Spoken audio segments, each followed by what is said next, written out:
The Tower of Hanoi is a very popular problem for computer science people to get as a programming problem for recursion.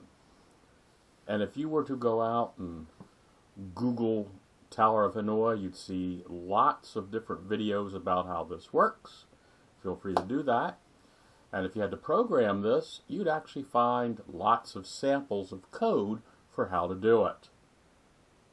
But if your algorithms instructor trying to get you to do recursion is going to try to make you think at all about this, they'll put a variation on this. And that's what you see happening in your text with the exercises in 5-6 in problem 17 through 21. In 17, we do the same Tower of Hanoi, but we add an additional rule. And that rule is that when we move a disk from one of the pins to another, we can't go all the way over to here. We can only go to an adjacent disk. So what that does is it makes it so that when we have one single disk, we have to move it to the center and then move it to the third one from A to B to C. So you see, when you have one disk, our base case now makes it so you need to do 2 moves. When we go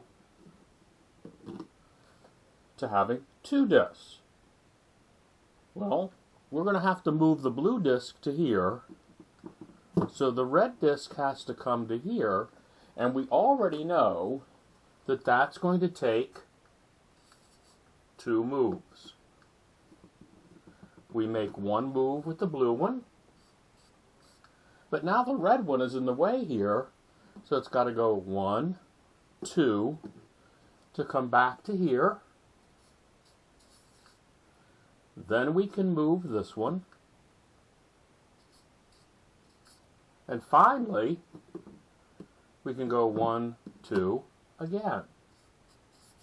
So it's 2 plus 2 plus 2 plus the other 2 at the ends for moving the blue one, for a total of 8 moves.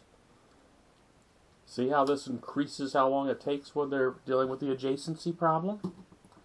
When we add a third disk to this, in order to move the green one to here, we have to move both of these to the C pin. Oh, okay. Well, we've already figured out that problem. You can see where this is going, I hope. That's going to take 8 moves to do it. Then it'll take 1 move to move the green one to here. Now these have to be moved out of the way. That will take 8. We can now move the green one. That's 1 more move. And then it'll take 2 moves. Take 8 moves to move those 2 to here. 8 and 8 is 16, 24, plus 2, that's 26. What you might notice is this one is based on the one before it. This one is based on the one before it. So you should be able to see a recursive formula in here where let's see, we can write it down here.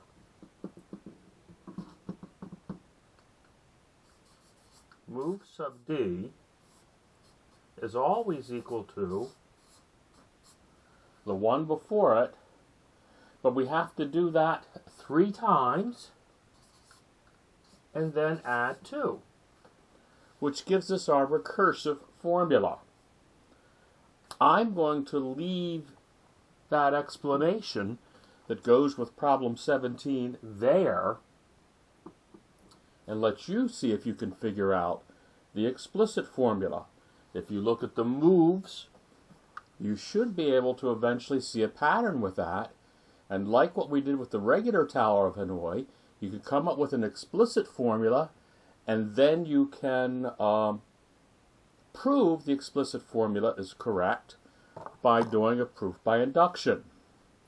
When you get to problem number 18, they still use 3 pins, but they say instead of trying to go from A to B to C using the adjacency rule, you just have to get it to B, which means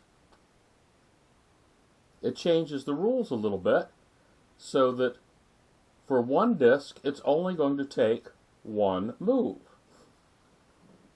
But when you go to 2 disks, you're going to have to go 1, 2, 3, 4.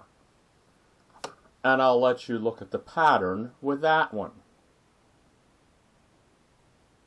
So that's 18. 19 has the fun of adding a 4th tower. That one really gets hard. And if you really would like some challenges, what